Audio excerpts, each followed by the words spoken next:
Thank you. Ann Colby and I will be doing this talk jointly. I will take the first part of it, and then Ann will come in and finish it up with the second part. And our talk is about the development of the capacity of becoming purposeful, how young people develop purpose. And I see this as very connected with almost everything that has been said over the last 2 days. Beginning, just some of the things that I can, on my mind right now, David Bloom's, David Bloom's message that we need to educate young people for the kinds of capacities that will take them through life, which of course includes cognitive capacities, but also many of the social and personal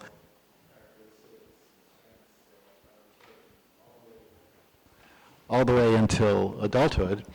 And Marianne Wolf's talk about reading with purpose, Luis Gomez's talk about the broader significance of educating for science and how even that plays into human relationships. And of course the wonderful address that Pope Francis gave today, which was really about the whole child, about every dimension. Ranging from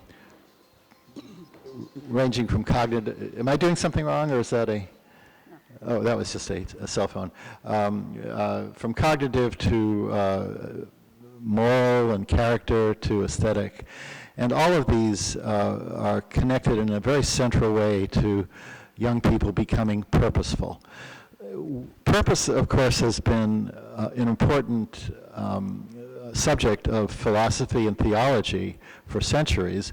We have approached it to bring it into the realm of science, which means that we have paid a lot of attention to defining the concept of purpose in a way that can be operationalized, that can be studied and measured and assessed, and that can be practiced, that can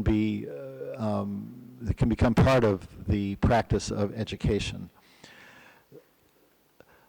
One of the empirical associations, one of the set of empirical associations, since purpose has been studied empirically, and this research does not go back very long, maybe for the last 20 years or so, but there have been now lots of studies that have associated with the purpose with personal goods, such as resilience, motivation, a sense of direction in life, academic achievement, vocational success, psychological well-being, and the field of gerontology has been really transformed by discoveries about how important purpose is late in life as a deterrence to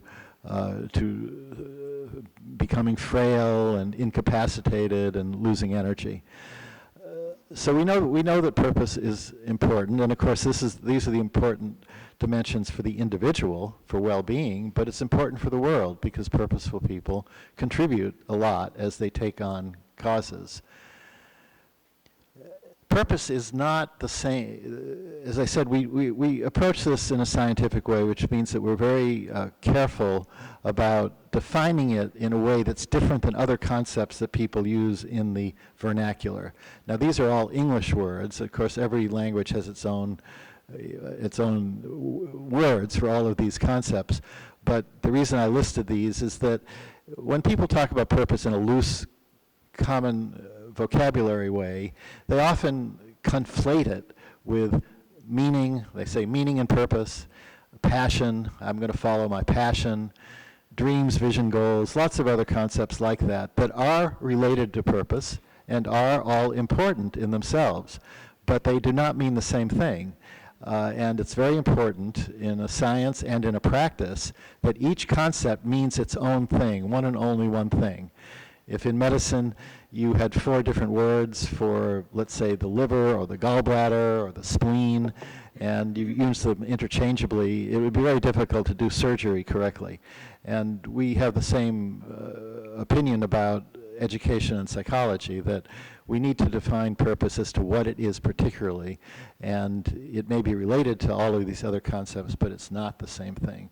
So we spent a while, when we began our program of research on purpose about 20 years ago, we spent almost a year reading theology and philosophy and everything else to see if we could capture exactly the distinct way that purpose has been used over the ages, and also what it is about the concept that leads to the goods that I mentioned before, all of the outcomes.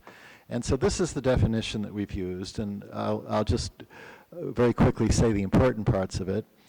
It's a commitment. It's not a one-time event.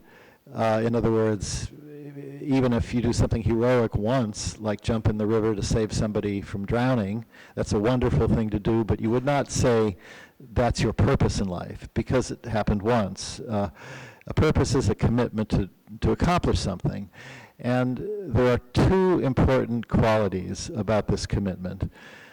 One thing is it has to be meaningful in order to be a purpose. In other words, you have to believe in it. So again, you can be ordered or commanded to do lots of things in life, and it may be important that you do them, but you would not say that's your purpose in life, to do something that you're commanded to do. It has to be meaningful, and this is a very important part, and this is what distinguishes it from meaning alone, it's a goal that is of consequence to the world beyond the self. It's not all about me. And that's resonant, by the way, in a lot of theology also, a lot of Christian writings. It's not all about me. It's about something beyond, something even transcendent. And so these are the components of purpose that lead directly to the benefits of purpose. It's because people are committed. It's because people who are purposeful are thinking beyond themselves. It's because it's meaningful that it brings all of the benefits that we mentioned. When we study young people, we've had a research program on young people for over a decade now and followed them longitudinally. And in the United States, the kinds of objects of purpose, the kinds of choices that young people make that are purposeful, tend to fall in the following categories. A lot of young people are committed to their families or to having a family. Of course, vocation has always been a primary source of purpose, and it can be a elite profession, or it can be a ordinary vocation. It could be purposeful, whether it's to be a tradesperson or a garbage collector or a doctor or a lawyer. These can all be sources of purpose for young people. Faith is a very primary purpose for a segment of our population. And I listed other ones: arts, entertainment, sports, civic and political leadership, charity, and volunteer work. These are the kinds of things that young people gravitate to, but it is an individual capacity, so every young person will make their own choice. And some people make more than one. Purpose is not restricted to one particular goal. We have studied how purpose develops over the years, and these are the elements that we've found in all of the purposeful youth. And actually, a lot of this is resonant with Bridget Barron's talk about learning. You'll see, and these have been found independently. Bridget and I, even though Bridget and I are both at Stanford, we have not shared a lab, and so we have found this independently. But just very quickly, every young person has some spark of interest, and the young person discovers that, or the teacher or the parent helps the young person discover that. There is some engagement and observation of people who are purposeful, mentors or other people who inspire the young person. There are two revelations that happen as the young person is exposed to learning, and this is the role of schools. Something in the world needs to be done. Something can be improved. It could be something very serious, like the climate needs to be protected. It could be something that is aesthetic. We have purposeful young people in our studies that, for example, believe that jazz music has become boring and there could be better scales of jazz developed, so they're dedicated to that. But something could be improved in the world. And the second revelation is that I can do something, I can make a difference. What I do matters. And that's the two revelations that really get the path to purpose begun. And we always find that there is eventually some parental support. Sometimes that takes a while, and sometimes the parents even resist. We've had parents that say, oh, you want to become a French chef? That's sort of silly. We'd rather have you become an engineer. But no, the child sticks with it, and the parents eventually get behind it, and that's very important for the child. And then, of course, the child needs to learn the skills and knowledge that are important in school, that are important to succeed in the purpose. And then just very briefly, in our data set, we find, and I'm not going to, I'll just interpret this very quickly.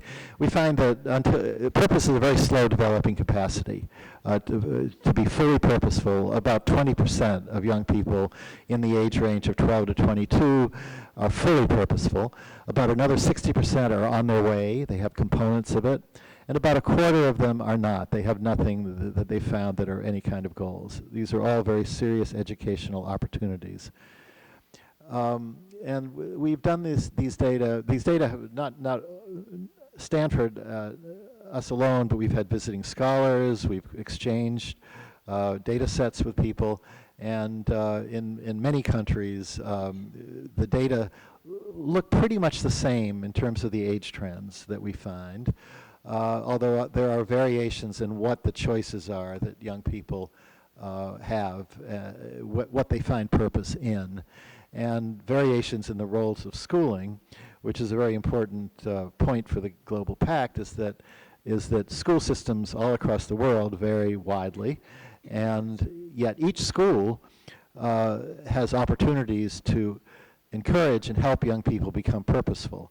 So in terms of a Global Pact, I think the point is to get the principles out and to get the ways that children learn and become purposeful out. However, each school needs to do it in their own way, with their own resources, in the culture, with the opportunities that they have with the children. And so we do believe in leaving a lot of flexibility and autonomy for the teachers and the schools in fostering purpose. Finally, last point that I'm going to make is that the way that schools can help is to expand the students' interests, to help the students identify their sparks, to help them understand the purpose of academic subjects. Why do we learn science? Don't just teach chemistry formulas, but why do people do chemistry? Connect it to their own personal choice and meaning.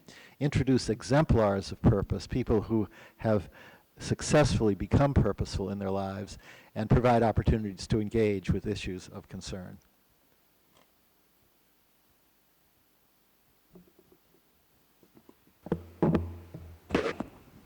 Okay, great. I will pick up from there.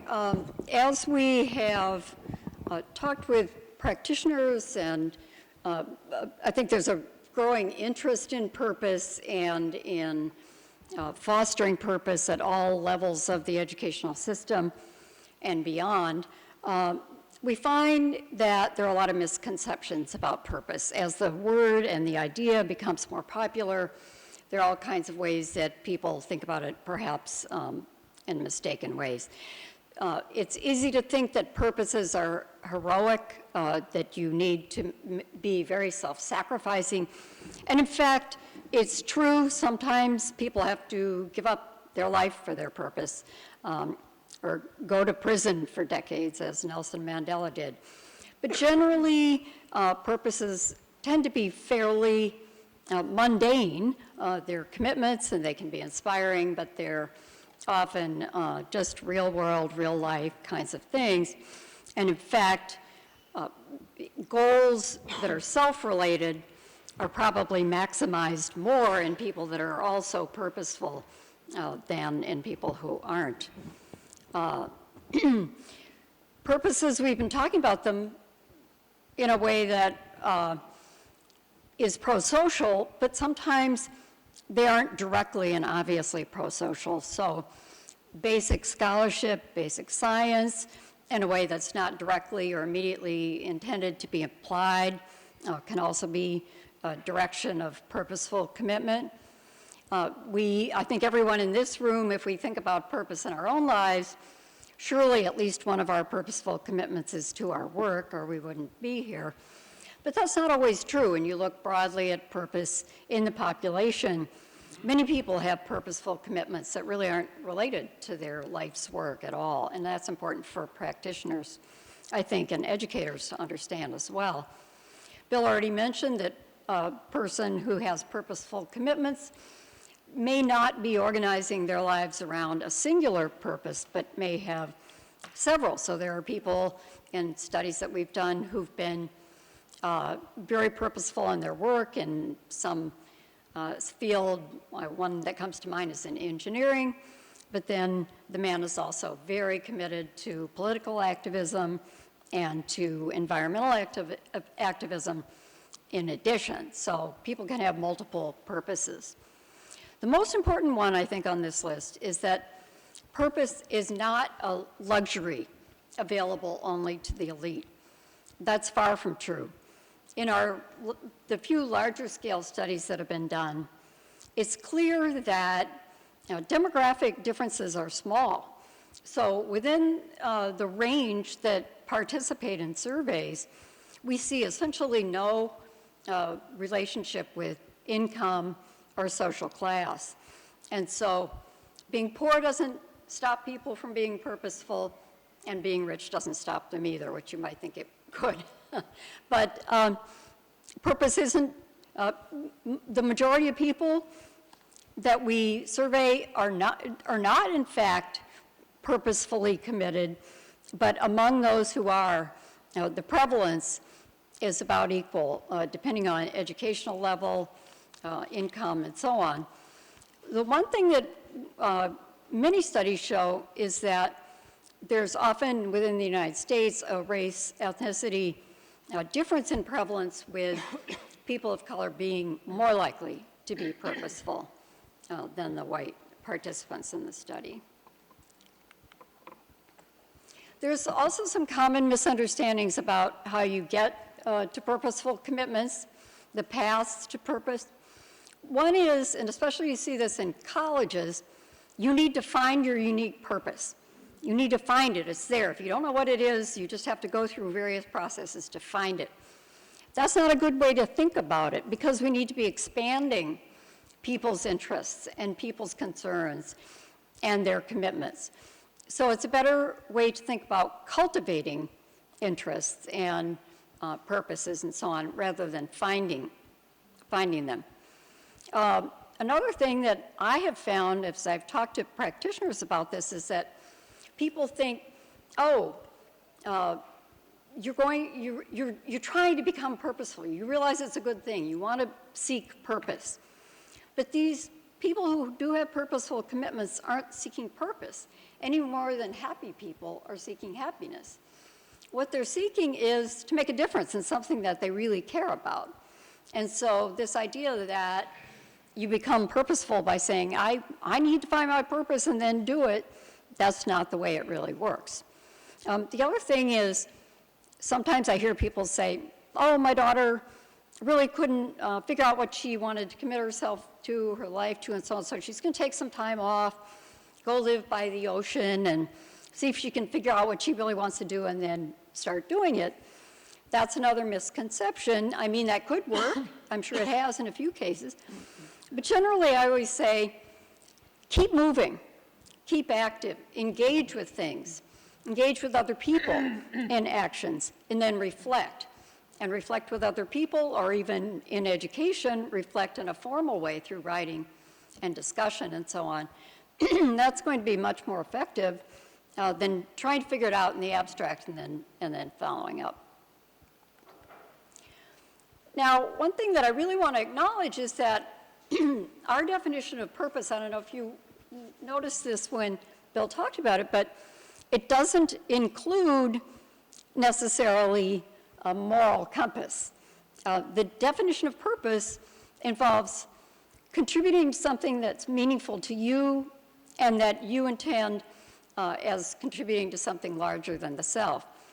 But purposeful goals can be misguided, even bad, or just not well thought through. And in fact, even people who are pursuing noble goals, the kind of passion that can entail can often lead them to cut corners and use questionable means to what may be admirable moral ends. Educating for purpose does not itself ensure a moral compass that's going to ground and guide that purpose. So places like West Point, where I've done some studies, the military academy for Army officers in the United States, you can imagine if you've dedicated yourself to a role like that, you're likely to be purposeful. But these military academies are very aware of all that can go wrong morally in a profession like war fighting is what they call it. And so they make a dedicated effort also to create Army officers of character with the kind of moral grounding. Now, Bill and I actually have spent separately, not together, much of our lives writing about moral psychology and moral education, and I just want to stress that that has to be pursued simultaneously with education for purpose, because purpose does not itself include an idea of moral psychology and moral development. We've talked a lot about purpose in young people, but I also did a study of purpose in older people from ages 50 up through 94. And in fact, the prevalence of purpose continues to increase throughout the lifespan, so that older people are very relatively more likely actually to be have a purposeful life commitment than our young people. And the thing that we find in the older people is the same thing with the younger people, which is purposeful commitments are accessible to people from the full range of income, even health. So people in poor health don't lose their capacity to pursue purposeful commitments. And in fact, it gives them a sense of well-being, even as they begin to face more health problems and disability and so on. So that was a very inspiring study, because we were able to talk at length in our interviews with people who, a woman who was living in a falling down trailer in Louisiana after Hurricane Katrina with no money and a number of health challenges, who was doing incredibly purposeful work around animals, around drunk driving and poverty, all kinds of things that she was dedicating her life to. So purpose, there have been a number of studies or papers in this meeting that have talked about the demographic changes and the huge wave of older people across countries, and also and the challenge that presents, but also the benefits of that. And I think it was Lewis maybe who was talking about grandmothers and the importance of purposeful middle-aged and older adults for the well-being of various aspects of their communities, including the well-being of young people and children in education, both in and out of school. So just to finish up, how does this fit in with the Global Compact and the kinds of things that were outlined in the booklet and that we've talked about the whole time? Cultivating flourishing and engaged children who thrive to their full potential, something mentioned in the booklet. Purpose, in our view, is central to what we mean by flourishing and allowing people to thrive. Making education more engaging and fulfilling. A purposeful commitment means, I need to know this. This is important to me. It motivates students to learn. It engenders curiosity, helps to reduce boredom and disengagement, and it empowers people from all backgrounds and gives them a sense that they can and they do contribute to the well-being of something larger than themselves. So that is why we feel that purpose should be included in this agenda for the Global Compact. So thank you.